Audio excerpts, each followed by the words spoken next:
बहुत समय पहले की बात है। किसी शहर में राम और श्याम नाम के दो अमीर व्यापारी रहते थे। उन्हें जब भी मौका मिलता वे अपने धन दौलत का दिखावा किया करते थे। एक बार राम अपने दोस्त श्याम के घर उससे मिलने जाता है। जब वो उसके घर पहुंचता है तो देखता है कि श्याम ने अपने लिए एक बहुत बड़ा 3 मंजिला मकान बनवाया था और आज के हजारों साल पहले 3 मंजिला मकान होना बहुत बड़ी बात थी।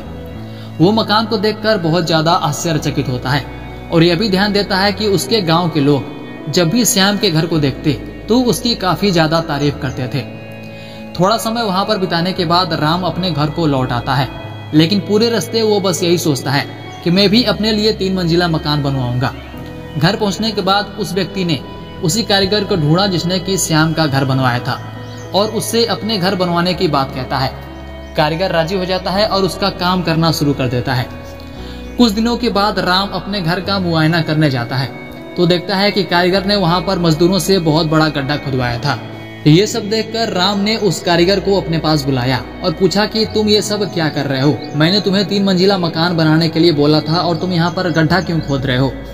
तब कारीगर ने जवाब दिया कि जैसा आपने कहा मैं आपका ही काम कर रहा हूँ। मैं सबसे पहले एक गड्ढा खोदूंगा, वहां पर एक मजबूत नींव बनाऊंगा, उसके बाद पहली मंजिल, दूसरी मंजिल और तीसरी मंजिल बनाऊंगा।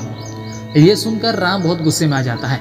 वो कहता है कि तुम बेकार कारीगर हो, मैंने तुमसे 3 मंजिला मकान बनाने को कहा है। तुम नींव के चक्कर में मत पड़ो, तुम सीधे तीसरी मंजिल बनाओ, पहली दूसरी को छोड़ दो। कारीगर इस बात पे हंसने लगता है और कहता है कि बिना नींव बनाए उतना बड़ा मकान बन ही नहीं सकता। राम कहता है कि तुम कारीगर हो नहीं, तुम एक धूर्त इंसान हो, तुम यहाँ से चले जाओ, मैं दूसरे किसी कारीगर को ढूंढ के अपना 3 मंजिला मकान बनवा लूंगा।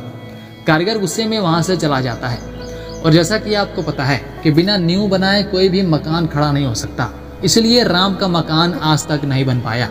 इसलिए कहा जाता है कि अगर आप ऊंचाई पर पहुंचना चाहते हैं तो सबसे पहले आपको अपनी नींव मजबूत करनी चाहिए। जिस पेड़ की जड़ें मजबूत होती हैं वही पेड़ ऊंचाई को छूता है।